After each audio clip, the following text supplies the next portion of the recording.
Welcome, welcome, welcome. My name is Mikkel Thorup, and this is the Expat Money Show. Today's guest is an expert in Argentinian politics, economy, and culture. His wife is Argentinian, and his father-in-law is a PhD Austrian economist, academic, and author in Argentina. Our guest today has been following the rise of Javier Milei since 2018, and he joins us today to discuss Milei's rise from an unknown academic, economist, professor, and author to the president of Argentina in only 2 years. He is even currently pursuing Argentinian citizenship himself. Please welcome to the show, Skot Sheller. Scott, how are you? I'm doing great. How are you? Very, very good. I'm interested in today's conversation, and definitely one that I think we should have had a couple of months ago, but definitely still in the limelight right now is Javier Milei. So tell me a little bit about how you got interested in not just Argentina, but also Argentinian politics. Yeah, Argentina is just a fascinating country. It has a rags to riches and riches to rags story that when you're just interested in geopolitics, Argentina is fascinating because it's a little bit of crazy, it's a little bit of beauty. It has a wonderful culture similar to Uruguay, and it's just fascinating if you're into political history and economics and the failures of socialism and the greatness of capitalism.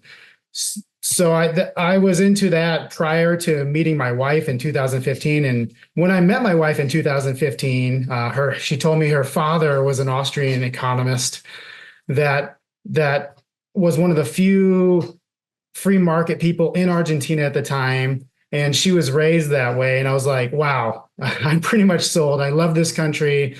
My wife is absolutely beautiful and wonderful person. And from there on, I was always so interested in Argentina, partly because my family was living there. They had to experience what was going on. At the time, the Kirchner government was in power and the economy was just not doing well. The currency inflation was doing terribly. And then they elected somebody supposedly better who didn't prove the situation. And then it got worse again. And during this time, Javier Milei came up, and I watched his rise. So just loving the country, going there, it's a beautiful culture, and then just being fascinated by its culture, its history, having concern for my family. It just enthralled me in the situation, and I've been pretty much obsessed for about 10 years now.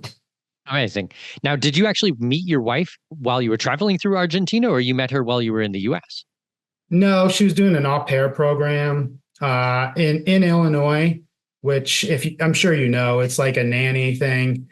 And it was to get better at English, and so she could go to an American university and study medicine.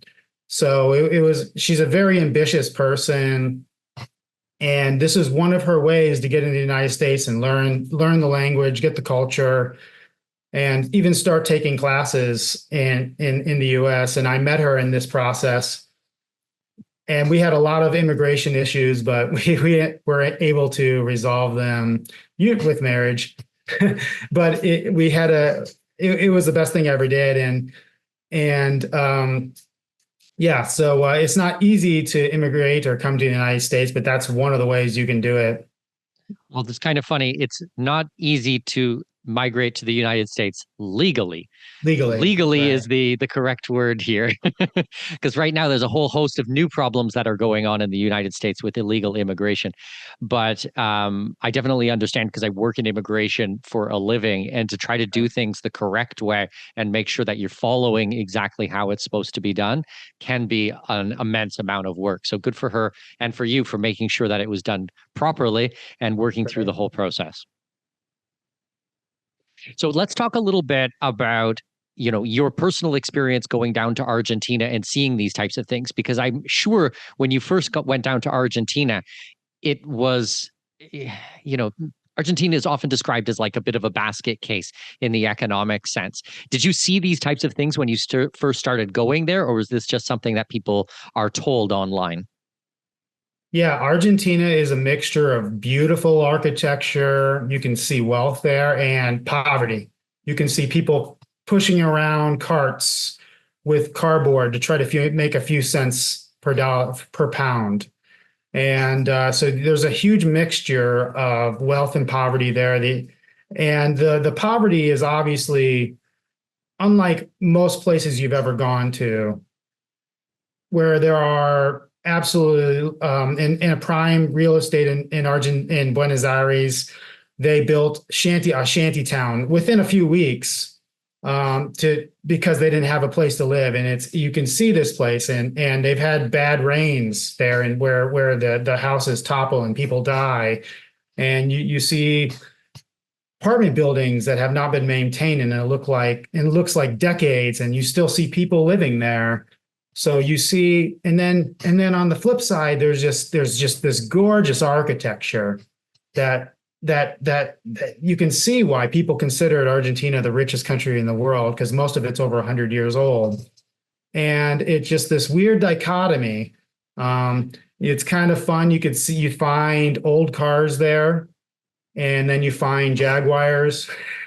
So it's just a mixture. There's certain neighborhoods in Buenos Aires that are closed off, gated, and only the rich elites, what Milei calls the caste, live there.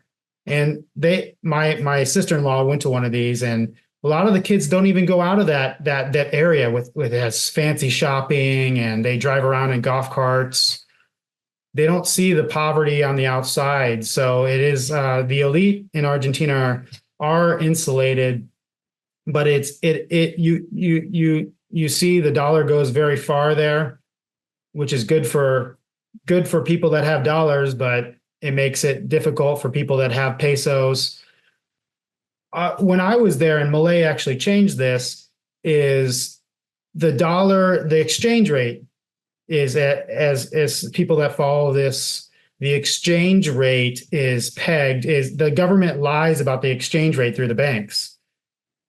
It used to be, they don't keep up so there's a market rate and a government rate. The government rate is usually half of what the market rate is. So you can't really use the banking system to get dollars.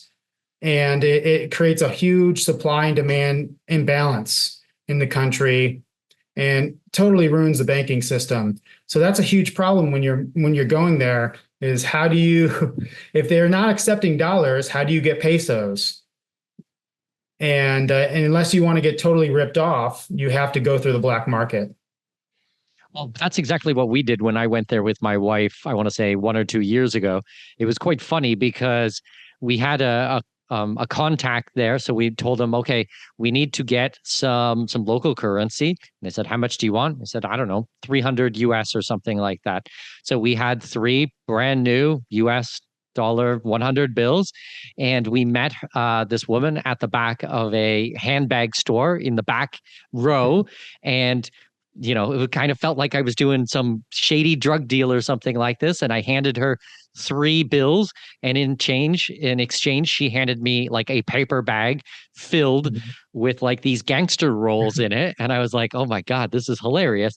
And it was like, okay, put it away and then like get out of there, And it's just to try to exchange a little bit of money so that we could pay in local money for our dinners and stuff. Exactly. And it can be risky when you do these things. In the streets, you hear people saying cambio, exchange. And these people oftentimes are associated with organized crime. And they will ask you to exchange, and then they'll have their associate follow you and rob you for more money because they know you have dollars and stuff like that. So it can be, since it's in the black market, it can be very risky, and you need to go to one of these cave. You went to what they call a cave, and you need to go to a reliable cave, which there are some, but you have to know where to go. And we exchanged with her family there. They're very happy to accept dollars. But well, I think that there's even laws in place right now, and hopefully Milei has already gotten rid of these, but where with the banking sector, local Argentinian families are only allowed to save a couple of $100 a month in US dollars. You can't just take your entire pay and just buy US dollars and put it in the bank account. Yeah, that has been changed, and the normal people cannot go through the banking system because of the fact that of that disparity prior to Milei, where they were completely lying about the value of the peso. If you went it because of that, only a certain people were actually allowed to use the banks, and that included businesses and some political elites. Everybody else is pretty much shut out unless you want to have unless if you want dollars, it's very cheap, of course. But if you want to convert dollars to pesos, it's very expensive. So because of that, they have to limit the amount of people that use the banking system, and it's only these political elites or businesses. And Milei is actually trying to change that now, but yeah, the dollars. The government it has somewhat of a war against dollars, but still people still save in dollars. Argentina has the most dollar reserves or most physical dollars outside of the United States. I believe the number I saw is $250 billion stuffed into mattresses and stuff like that to protect them from the incredible inflation of the peso. Do you know what the inflation rate was last year before Milei got in? I believe the number was 230%. Yeah. I had read similar numbers to that because it's very interesting. A lot of clients who I work with, they're very concerned about de-dollarization and the dollar crashing. And it's like, yes, those are legit concerns. But when you compare that to some of the neighboring countries' currencies, we're very happy to have US dollars. For example, I live here in Panama, which is a US dollar economy, and I would rather have US dollars than Venezuelan Bolivia or Argentinian pesos or some of these other currencies that we see in Latin America that just lose value at such an alarming rate. Right, you're not afraid of dollarization, and which is on the table for Argentina. And what more the libertarian or right has been trying to do for a long time in Argentina is to actually get off the peso because it's been abused for 100 years, and which is some of the difficult things that they're dealing with now is you have 100 years of mismanagement. How do you change it so that even if bad people get into power, they don't totally destroy the economy? So that's one reason they want to get rid of the peso and replace it with the dollar. And why I think as bad as the dollar is, it's an improvement over the peso. 100%. I think that, well, as speaking as a libertarian or as an ANCAP, I believe that people should be able to transact in whatever currency they want. And I definitely am a fan of having more options, not less options. Dollarization is a step in the right direction, but open it up to Bitcoin, open it up to Swiss francs, open it up to any other currency that people want to transact in. I'm all for it. And when we get into Milei, that's exactly what he's doing. He supports a competition of currencies similar to what Hayek proposed, and the denationalization of money. And the dollar is just the winner because Argentina is already dollarized. All big purchases and houses and cars, anything of substantial size is in dollars because nobody would give you $10,000 worth of pesos. That's insane. Because that it's going to lose its value in a month by 20%. So nobody uses that. So the country is already dollarized. But Milei's plan is to use, like, for example, if you're in Misiones near Brazilian border, probably going to use the Brazilian real, much more accepted currency there. If you're near Chile and Mendoza or La Rioja, you're likely going to use much more. I mean, you probably accept dollars, but the Chilean peso will be used. So it's It's which is a much stronger currency than so. That is basically the thing. The objective. And Milei is actually very pro Bitcoin and crypto, and he has reiterated that many times. Well, it'll be interesting to see how this shakes out because I know that he was definitely running on a lot of the ideas of dollarization and a closure of the central bank in Argentina. But it seems that he's taken a slight pause on those types of things to get his house in order and try to pull down or push down the inflation in the country first. Do you think once he gets that under control, which if he does, by the way, is monumental, is absolutely massive. If he can get Right. that, like that's no small feat. But if he is able to accomplish that, do you think that dollarization will come back on the table? Yes. He's already allowed. He's already allowed all currencies to be settled. You can make contracts in any currency you want. So from crypto to dollars, but he hasn't got rid of the central bank, partly because it has so many liabilities on its books that they have to pay to other people. They had basically a Ponzi scheme in their central banks called this LELIX situation, where Argentines know better than anybody that inflation is caused by printing money. They know better than anybody. They won't admit it, of course, but they know better than anybody.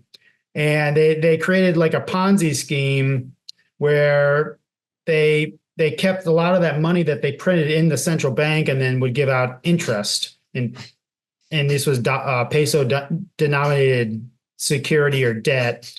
Problem is, as inflation gets worse and worse, they kept it having to double and double the interest that they were paying.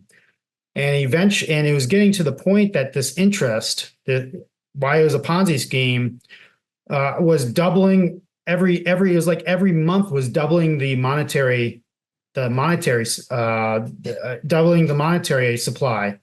So that's what Milei had to deal with, and that's what as he entered office. So he has to unwind all these liabilities in the central bank before he can make any really move.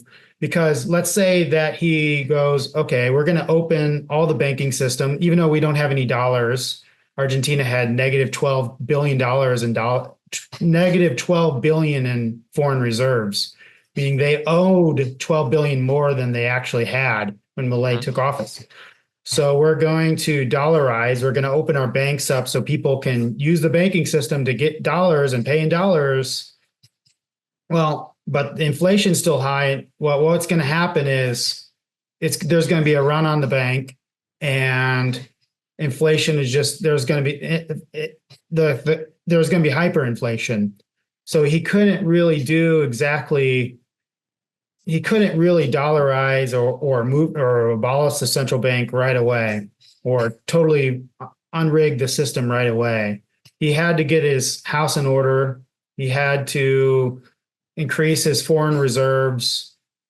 He had to cut spending, cut monetary emission in order to get the economy stable enough where they can start opening up the bank and get enough dollars so that there won't be a run on the bank. So get inflation lower enough and then get enough dollars so that there isn't going to be a run on the banks. So this is what he's doing right now. And when he's able to open up the economy so people can accept dollars or accept different foreign currency, then that's when he can start getting into the process of closing the central bank. Do you think it'll actually happen though?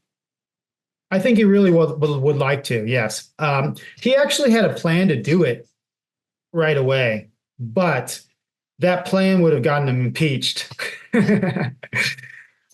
because it would have involved selling all of the government liabilities. So they would have to sell all the government liabilities and accepted dollars for them. The problem is they would have had to sell them at rock bottom prices, and the government. And then he would have been criticized. Oh, you're selling all the government, assets. You're selling all the government assets for rock bottom prices, and you're selling the country. And he believed it was politically infeasible, so that's why he didn't do it. if he would have won with a huge majority in the first round, which he didn't, people forget that he actually lost the first round. He lost. Sergio Massa beat him, and he won in the second round. So it's not like he has this huge political majority in the Congress. He doesn't. In fact, he's got Because he only has what, 6 seats or something like that? in the Senate. Milei only has 7 seats in the House. He started out with 38. They've actually grown a little bit. Some people have switched to their side, but it's his party La Libertad Avanza, which is basically like they're libertarians or conservatarians. They're pretty libertarian, and his party La Libertad Avanza has such a minority. I forget exactly. It's 38 out of, I think it's 275, if my memory serves me. So that's a pretty small, and then 7 out of 72. So less than 10% of the Senate.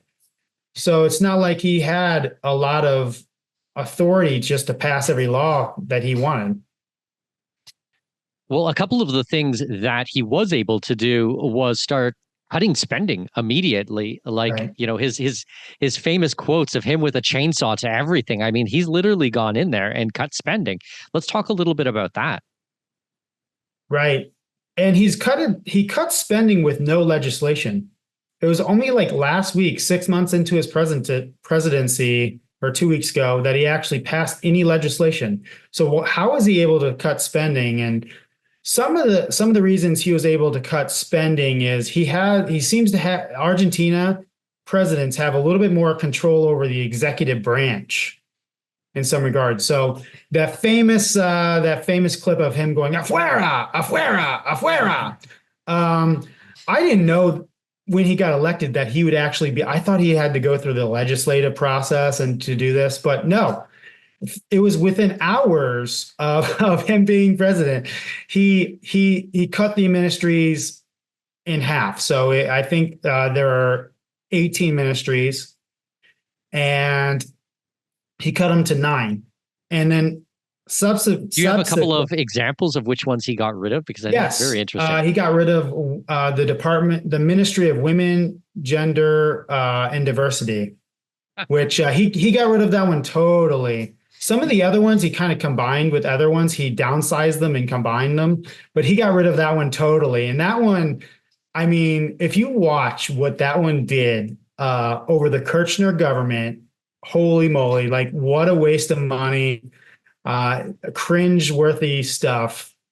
So that's one he got rid of. That's the most famous one. But they had a Ministry of Sports and Tourism. Like, you need a Ministry of Sports and Tourism.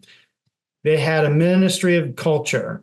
They had a Ministry of Education, and which Milei says propaganda. It's like the Ministry of Education, afuera. Oh, I mean propaganda. It's a really funny part, and a lot of them.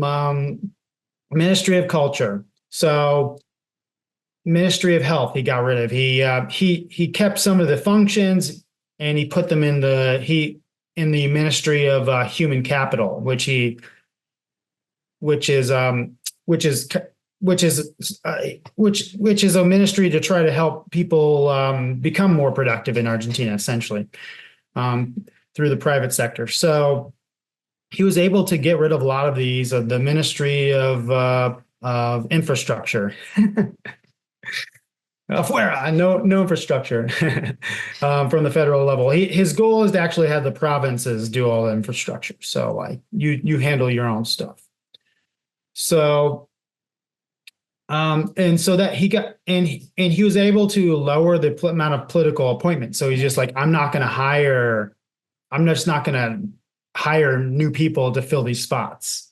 Mm-hmm. He enacted you have to be at your desk. So you have to show up to work, the Elon Musk thing, and a bunch of people didn't show up to work. And Argentina has this thing where somebody will get into the government, maybe they'll go on maternity leave, and then they just get paid forever. Or they hire, never come back to work, and your cousin, your brother, your dog gets a job, and it's like they all get a salary. Exactly. Nobody actually does anything.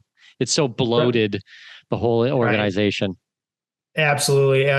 Famously, one of the huge Malay enemies, the mayor of Buenos Aires, of Caba, hired this pretty 18-year-old to be his secretary, and it had this like crazy title, and it was like his girl. It was actually like his girlfriend. He got a job, so it was that's a thing. That's a thing that happened. And Malay has a funny line. He's like, first they hire their wives, then they hire their mistresses, then they hire their mistresses' families, and by the end, there's no money for the people. So he got rid of a lot of that. He ended all the public works. So this was something that is centrally planned by the government. And what causes so much of the corruption, billions of dollars are stolen through public works since the Christina Kirchner. Got rid of that, cut it out entirely. I think at least 97%. He cut out a lot of, they were able to find a lot of fraudulent welfare spending. Stuff like giving money to people that have yachts, giving money to people that travel abroad, that sort of thing. Cut out a lot of the extra cars. And I mean, there was just so much that he could cut. And it was like every week, especially, and it's still happening, where there would be something like Inaki, which was like, they have this thought, Inati, which is like this thought police, it was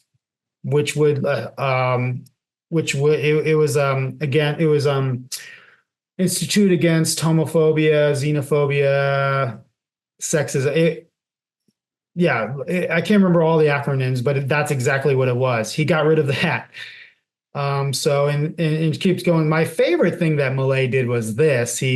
He gave a speech, and it was an address to Congress. It was like the State of the Union speech by the president.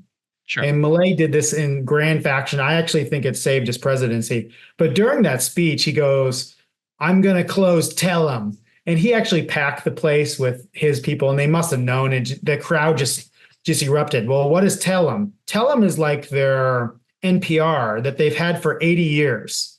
So he's going to close Telem. And then it's like, okay, so when? So 2 days later, in the middle of the night, he has people board up Telem so nobody can get into Telem. And he gets rid of the website and everything. And it's just like, it was a propaganda. It was a government funded news agency, pure propaganda, actually extremely cultish. If you work there, it was really bizarre. And he just boarded it up, and it was gone, afuera. And that was my favorite thing he did. It was pretty based. So there's a lot of things that he's done like that that didn't require. And the biggest thing that he probably did is he cut off all transfers to the provinces. So discretionary transfers. So they wouldn't pass immediately after becoming president. He signed a deregulatory DNU, which is necessary and decree of necessity and urgency, which was actually strengthened by the socialist government. So they gave Milei a lot of power to actually deregulate the economy. And he signed that immediately, I think within the first week. And then within a couple weeks, he had this grand omnibus bill, which was the most libertarian bill in the history. And they rejected his bill. They basically backstabbed him at the last minute. And in response to that, because this was gonna cut spending, this was gonna do a lot, like allow people to defend themselves, allow homeschooling to happen, stuff like this. And they rejected this bill. So Milei says, okay. And they thought it was going to ruin Milei, actually. This was their attempt to ruin Milei. And Milei said, I don't care. I'm going to cut all the discretionary transfers to the provinces. I'm not going to give them a penny to the provinces. And so that's what he did. He's cut discretionary transfers, 97%. You're supposed to give a certain amount, but above that amount is the discretionary amount. And Milei cut that 97%. And that allowed him to balance the budget. That's why everybody talks about it. Oh, he was able to balance the budget. He just cut all the He's like, you guys are gonna have to make your own cuts. And if you watch the last 20 years, the provinces have absolutely dramatically increased public employees and everything else. Some by over 100%. And some of them have like 70%, like in Formosa province, like 70% government employees. So he's like, and they rely on these transfers. And Milei's like, nope, I'm not going to give you the transfers. And they're like, wow. And he's like, I'll let you tax. And his next thing he did was like, I'll let you tax and collect your own money, because that's a lot. Like income taxes are not allowed in the provinces, and certain taxes. He's like, I'll let you collect your own taxes, but you're going to have to pass my laws. You're going to have to pass my laws. And so that was the thing that was the rub. And some of the what happened in the province after he cut the transfers was hilarious. One of the governors threatened to cut off all oil to the country. One of the governors in La Rioja, which is on the northwest side, it's wine country, wanted to print his own money. And it failed within like 3 days. Is hilarious because nobody would accept it, because he couldn't pay the public employees. So they ended up defaulting. So this is what Milei has been doing, and tons of pressure, because for a while every single governor but one was against Milei. And for a while, it almost looked like the walls were closing in on Milei, but he is so crafty and was able to basically outmaneuver his enemies. Well, it's wild because when you think of a country that has done so much wrong for so long of a period of time, like people don't understand, how many times they've defaulted, how much inflation they've had, like how just like absolutely brutal this country has been over the last 100 some odd years. And it's like, how do you change that? Because as you said, like everybody is dependent on this. If you're hiring your wife and your mistress and their family and everybody's family, and you're, like I said, your dog, like, you're really dependent on this broken, cancerous system just to be able to survive. So now you start cutting all these things. It's like a massive shock to the system. Absolutely. Some of the good things that he did, though, was he cut out the stuff that was, the discretionary transfers obviously hurt, but a lot of the other things that Milei cut out were just pure waste, like welfare to people that have yachts, like people that aren't working. Now, that's still going to have an effect in the economy because those people, whatever, but so yes, their economy is in a recession right now. I think their activity is dropping 3 or 4%. But if you look at how much government he's cutting, it's actually doesn't sound that bad. So the hope would be that these government employees go out there and get a real job and do something productive and actually add to the value of society, be a productive member of humanity, and stop being leeches. But I think that's a hard pill for a lot of people to swallow. It is. But when you have 230% inflation, that is the pill that a lot of people want to swallow. And there are, like I said, the Milei calls them a caste, and there's this, and it's a real caste. So if you look at Argentina, the last 40 years, they have the same union leaders, and they're all millionaires. They have the same business leaders. They're all millionaires. They're all rich. The government protects them. The Argentina, people don't understand. It's a prison. It's an economic prison. So the government protects the business leaders, and they're the same. They're exactly the same. And it's actually somebody in Milei's government has said one of their goals is to basically bankrupt these people. So because they're completely they're complete crony capitalists that rely on a closed economy, not allowing any outside people. I mean, Argentina doesn't allow you to import or export without government permission. People don't like. There's also an export tax. If you export, there's an export tax. I know people in my family have been ruined by these restrictions, and this is how you go from a wealthy country to a poor one.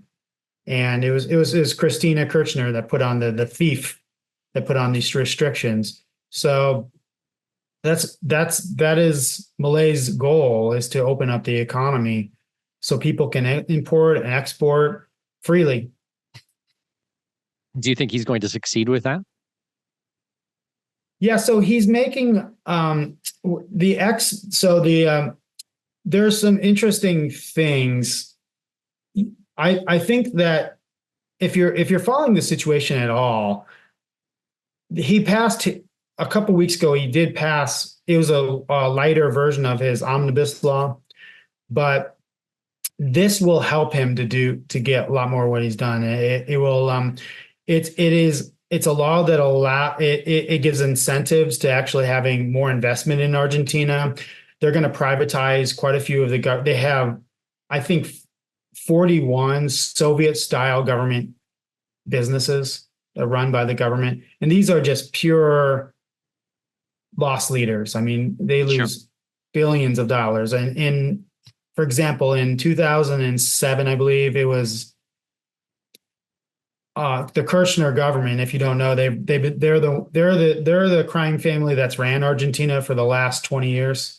Basically, since the start of the century, they're extremely powerful. They got caught stealing billions of dollars, which has hurt them a lot, and the economy fell apart. That hurt them a lot. But they nationalized Argentina's airline, Argentina Airlines, and in 2007, and since then it's lost $9 billion that the taxpayers had to subsidize. So, and it's like business after business like this.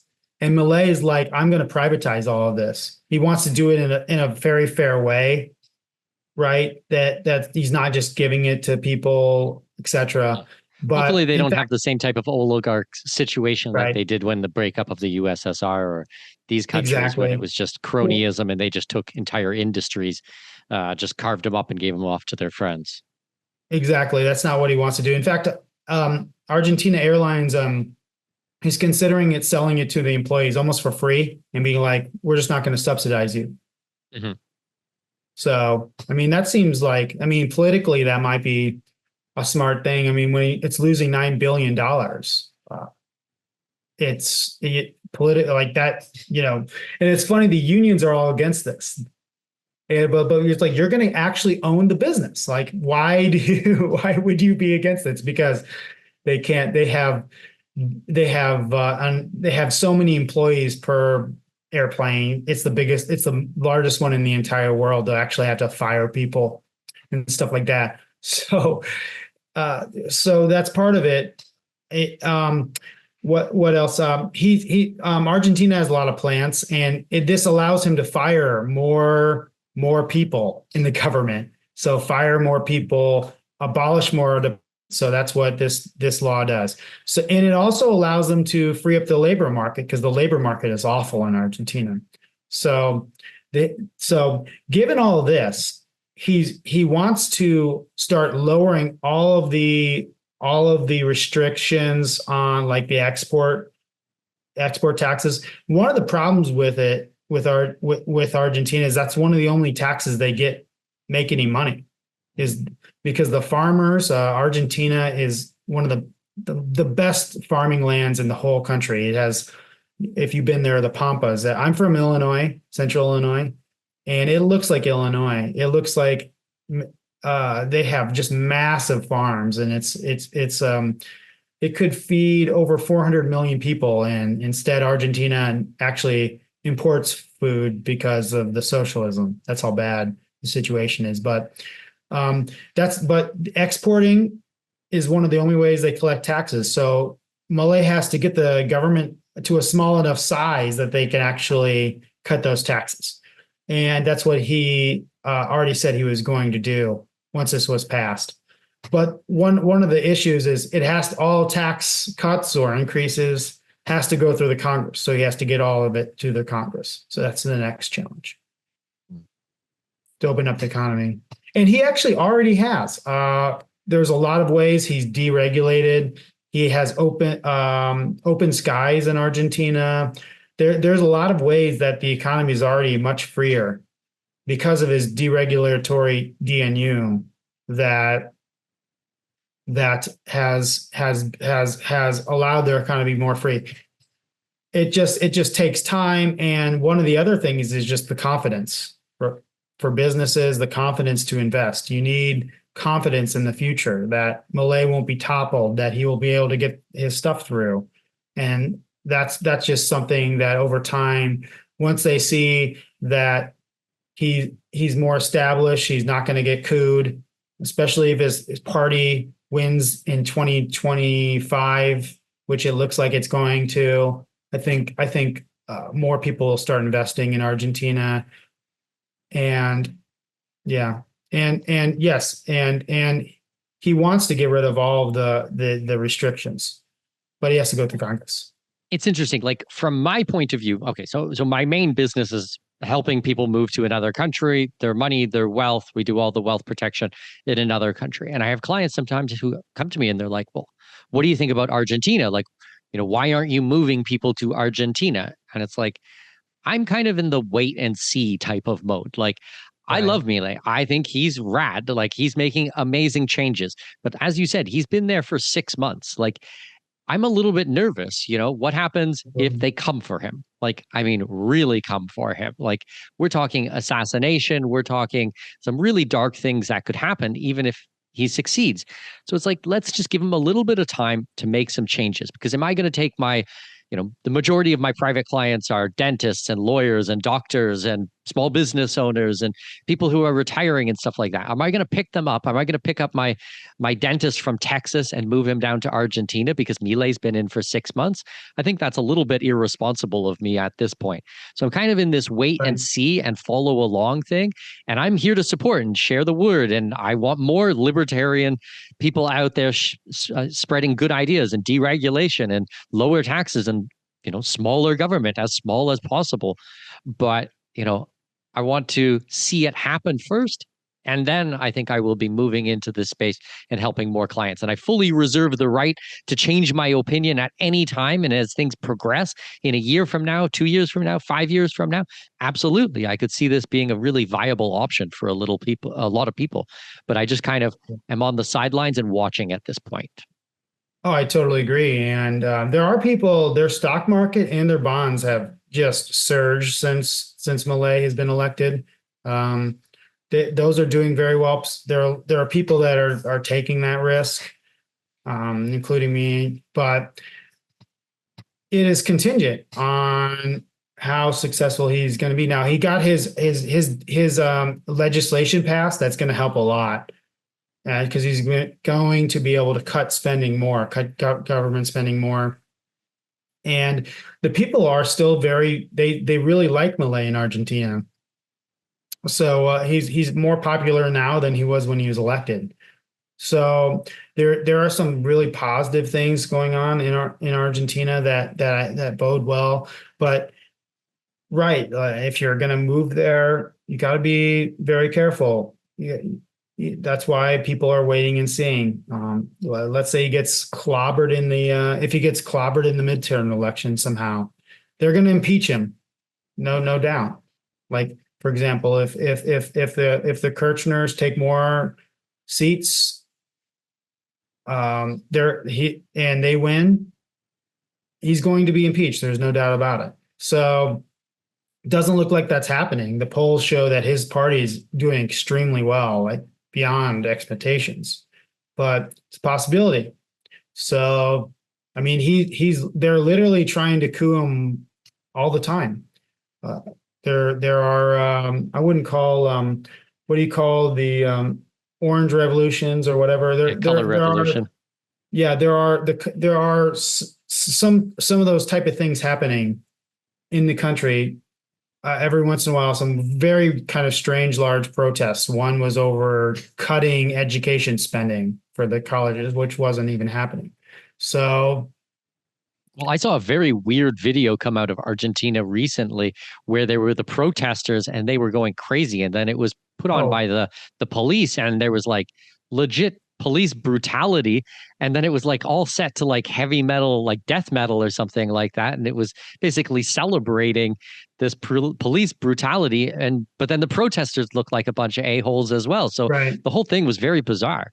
Yeah, so that was actually the day his lay basis was being promoted. And some things about Argentina that are you'll find crazy is the government gives the previous government, and they did this for political power, used to give all of the, for example, the welfare aid to certain people, and then those people would give them out. So they would give them to certain groups, and then those groups would just give them out. And can you imagine the corruption that this caused? So they would do things like, okay, if you don't march with us, we're not going to give you your welfare, your social programs. If you don't riot, you don't do. So with the last 4 years, there's like multiple times a week, these people would be rioting in the streets, burning tires, blocking traffic. And that's one of the problems with Buenos Aires as their biggest city in their capital. They would be constantly protesting in Buenos Aires and making business impossible. And they would do this multiple times a week. And so Milei's like, you're not going to block the streets. You can protest on the sidewalks. You're not going to block the streets. And if you block the streets, we're going to cut your welfare. And this is what happened. While these groups during the lay bases started to get very violent, and they started to damage businesses and topple cars and take the streets. And that's what you saw is they actually got really close to the Congress building. So it looks bad. But it was actually brought on by the communists. They weren't just going after them. These people took the streets and were destroying cars, destroying property. So because they were so mad that the Milei's bill was going to be passed. It's crazy. What about with the WEF? So when I first started talking about Milei and writing any articles about this was before his presidency. A lot of people were sending me hate mail and going, don't you know that he's just a WEF spy and he's going to be coming in here and putting globalist technocratic agenda on everything? And then recently he did another appearance at the WEF, which was hilarious to watch because it was like, who let him on the stage? Like, what were you guys thinking? I watched the whole speech and I was like, that was amazing. Walk us through a little bit about the history of the WEF and their association with Milei. Well, the WEF was started a few decades ago, and it was trying to be this technocratic, build political influence, and they have this like technocratic, global, almost communist movement. And over time, they've added more and more people to the club, and what they do is they invite people like Milei to their groups, and they try to influence them. What happened, what you're referring to, what people talk about is Milei in 2014 went to the WEF, but Milei wasn't and the WEF back in 2014, but very few people knew it was nefarious. Very few people knew about it at all. I was listening to Tom Woods every single day back then, and I was super into the podcasting and reading game, and I never heard about the WEF. I didn't know it was nefarious at all. So I believe it was, but I just didn't know about it. So Milei was a prominent economist, had published 50 peer-reviewed papers. He was a chief economist at a major corporation. And he was one of the leaders on like economic growth in Argentina. But he was not a libertarian. Milei actually became a libertarian leading up to the WF, which is wild. He actually, I know the guy that helped make him more libertarian. It was Jorge Trucco translating the book Market for Liberty and giving it to Milei. And he's like, wow. And Milei actually started reading Rothbard. But so he was going to give a speech at the WEF because he's a part of this major corporation. It was coming to Panama near him and where you live, or right, and so he got an invitation, and in the process of leading up to his speech, which was on demographics and growth, he learned about the hockey stick, as we know, like how the economy grew like crazy after the 1800s. And Milei got 2 masters in Argentina and didn't know about the hockey stick. He didn't know about the exponential rise in economic growth. And it was into that process that actually a student gave him Murray Rothbard's Power and Market, if you're familiar. And that's when he started to be converted. And if you actually watch him at the WEF, he's talking bad about communists. He's talking bad about government, schools.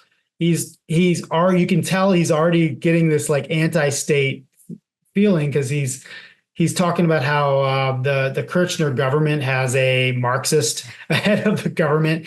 So you could tell his speech was not pro WF at all. It was actually very anti-government, and they never invited him back to the WF for 10 years, and he didn't maintain his membership, and he opposed entirely the 2030 agenda, including he doesn't believe climate change is real. So the WF wants more government control over people. Milei is the very opposite. Milei wants more economic freedom. He said he wants to lead the world in economic freedom. He wants people to be able to start businesses and use the currency they want. He doesn't want a centralized currency. So he's going in the exact opposite. In fact, his legislation basically opened up the oil and gas market in Argentina. They're deregulating the oil and gas market. So that's not exactly what you would want if you were the WF. So it's something that he showed up there, and because he's on their website, if you ever show up to the WEF, you're always on their website. Just how it is. And that's how and one of the ways they influence pedal. And so people caught on that he was on their website, and therefore they assumed he was a WEF member, stooge, when he's the biggest opponent to Agenda 2030. Argentina just got out of that WHO pandemic treaty. They refused to join that. So these are all things that I don't know. I think they're exaggerated. You can actually find a lot of decent people on their website. If you just go there once, give one speech like Milei did for an hour, you're on their website. So I don't think it's that big of a deal. And when he gave it when he went there the second time, and if you're an elected president, they will pretty much allow you to speak there. They allowed Bolsonaro to speak there. They allowed Trump to speak there. Argentina is one of the bigger countries in the world, size-wise and economy-wise. It's not terrible. So they allowed Milei to speak there, and Milei basically said "F you" to them. He just destroyed them in that speech. And Right. for anybody who's listening, I recommend going and watching the original and just reading the subtitles, or it's amazing to watch. Right. Yeah, and he basically says the West is in danger, and your central planning and all that you're doing is harming the world. And he basically argued for almost laissez-faire free markets. He criticized market failures. So which a lot of market failures are used to try to grow the size of government. So I thought it was I just don't think that, like, I don't think he's a WEF stooge at all, in No, my and I think opinion. that you can clearly see by his actions since taking presidency that he is the real deal. And I think that when you watch him, and even with a lot of Argentinians who I've spoken to, when they hear him speak, definitely believe that he is genuine in his thought and his feeling and his outrage of what has happened to his country. It's not a ploy. It's not acting or anything like that. He genuinely feels very passionate about this. No, he would 100%, if he's not careful, be assassinated tomorrow. Yep. That's what By I'm concerned about, which goes back to my earlier point about moving people to the country. The other thing that right. I want to ask you about is NATO. What is this with Argentina and NATO? Yeah, it's interesting. So it is an interesting, Argentina was about to join BRICS, had agreed to join BRICS. Brazil, Russia, India, China, South Africa. And Milei didn't want to join BRICS. And so Milei got out of BRICS. And I don't blame him. I wouldn't want to join BRICS either. None of those countries are, I mean, I would be friendly with all those countries. But I wouldn't want to necessarily join with China and Lula in Brazil, who's a socialist. None of those are very free market or free countries. So they left BRICS. And there's this interesting thing with what I'll tell you what Milei has said is foreign policy, what he wants, and then I'll get into NATO. So Milei has said over and over that what he wants in Argentina, foreign policy wise, and for Argentina in the future, is to be a country that sits back in South America and trades with the rest of the world. That doesn't engage. He has said that we don't have any conflicts at our borders. We have no conflicts we can avoid war, and we can be a protagonist trader to the rest of the world. So he said this over and over, and I've heard enough. Crazy enough, he sounds like, and I believe he's a libertarian on foreign policy. I know people think that's crazy. With NATO, so the world is fanatic right now, absolutely fanatic right now. And you have the United States with Biden, who's crazy. All he wants to do is fight a war with China and fight a war in Ukraine. And you have the entire West, from England to Germany, all of Europe, besides maybe Hungary, that support this war, that support all that's going on. And you have Milei, who has enemies on Brazil. Lula will not even talk to Milei. You have Boric in Chile, a socialist. You have, of course, Bolivia. The only kind of friendly countries that Milei has is Paraguay and Uruguay. But so he has all these, and he didn't want to join BRICS. Who blames him? Why would he want to join BRICS? I mean, he wants to trade with BRICS, but he doesn't want to join BRICS. And he sent that letter to every single part of BRICS. Member of BRICS, he said, we will continue to have commercial relations with you, even strengthen our commercial relations with you, but we're not going to join BRICS. That's what he sent a letter to each country of BRICS, not trying to offend them. So you have a lot of these enemies, and then all these countries, including the United States, with their fanatical government. And what do you do to try to get more people on your side in the world? He's going exactly opposite of what, for example, Joe Biden is doing. If you watch Joe Biden's speech to Congress, he is the exact opposite of Milei. He's like, let's pay people to do, let's do all the populist spending crap to get votes and whatever. Let's not cut spending. Let's increase taxes, increase spending. Exact opposite of Milei.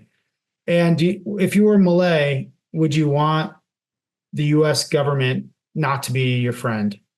I wouldn't. I would be very afraid, especially if he has as much little political power.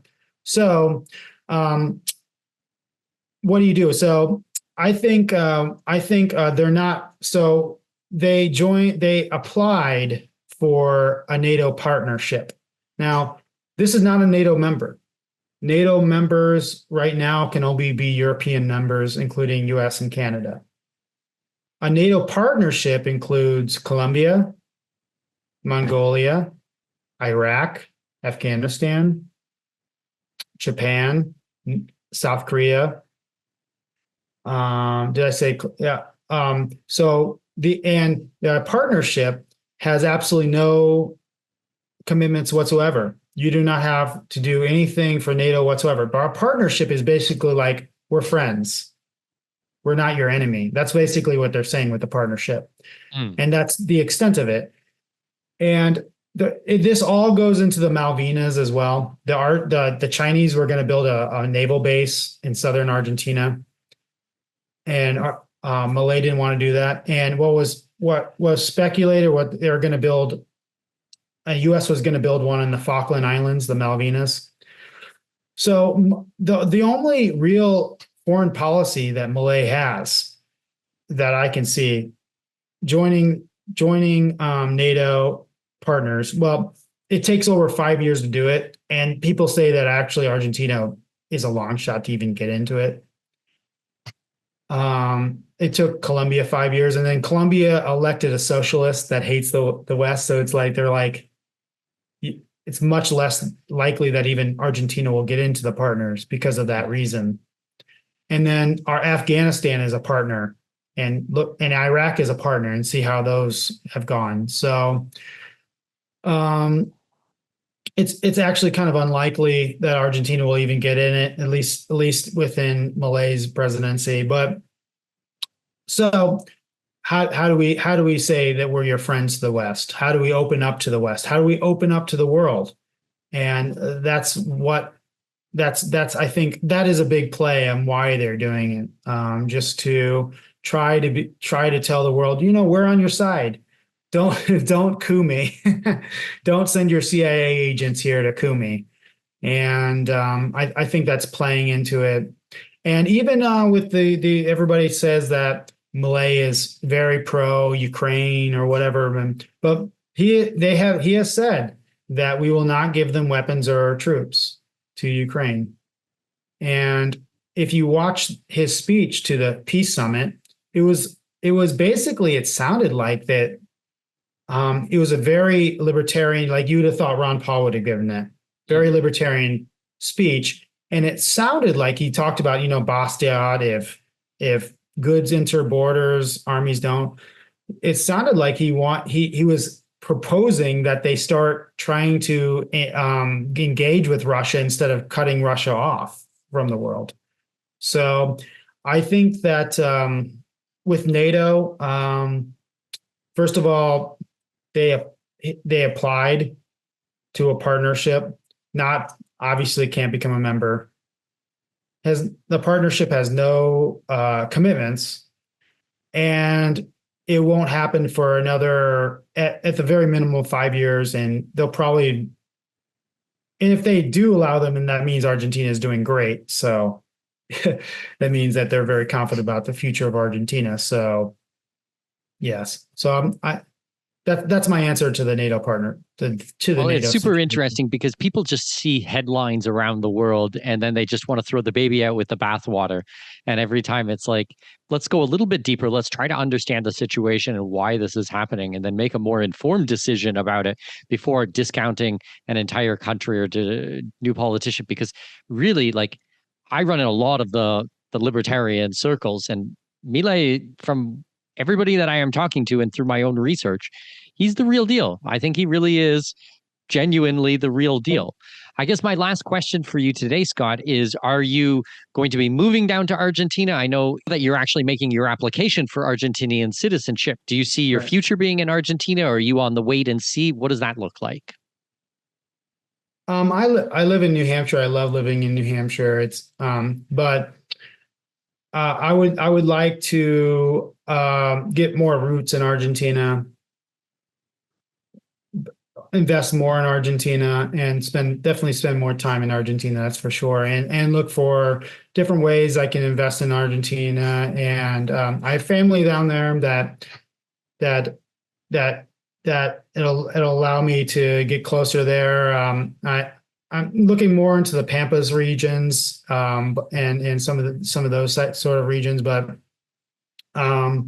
yeah, I don't know if I will ever live down there permanently, but I would like to definitely get more involved down there, especially if the situation really turns around, and which it appears like it is doing. The people are already calling it the Malay miracle, which I knew that if it did, that's what the term that they would use.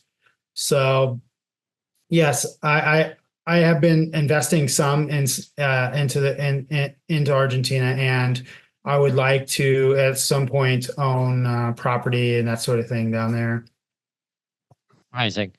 Well, Scott, thank you so much for your time today. I really appreciate it. Amazing conversation. If my listeners want to find out more about what you do, if they want to follow you online, where can we send them? Yeah, I'm starting to write articles. I'm in the process of writing an article about how the West is bullying Malay into trying to be more hawkish on foreign policy, and just an article on his foreign policy in general. You can follow my Twitter right now. I'm Shellbanger, Banger Shell 11 at Banger Shell 11. And I post a lot about Argentina. I've broken a few stories about Argentina on there, and I'm going to be writing more about it because it just seems like a lot of people, because I follow it every day, just do not catch what I catch. And there's just a lot of, on all sides, misinformation, and there's a lot of things that aren't being put together because it's mostly everything is in Argent. The very few people Argentines speak English, and everything in Argentina is in Spanish. So, I'm trying to, going forward, to more and more fill the gaps and help educate people about Argentina and this beautiful country. And I think I've been very impressed by Milei. I didn't know how great he would do, and he's blown me away. So as long as he's doing that, I'm going to be reporting on him. Amazing. Well, we'll definitely try to have you back on the show next year. Maybe we'll do an update, 18 months in, 20 months in, something like that, and see how it goes. Scott, thank you so much for your time, and I'll talk to you soon. Thank you so much.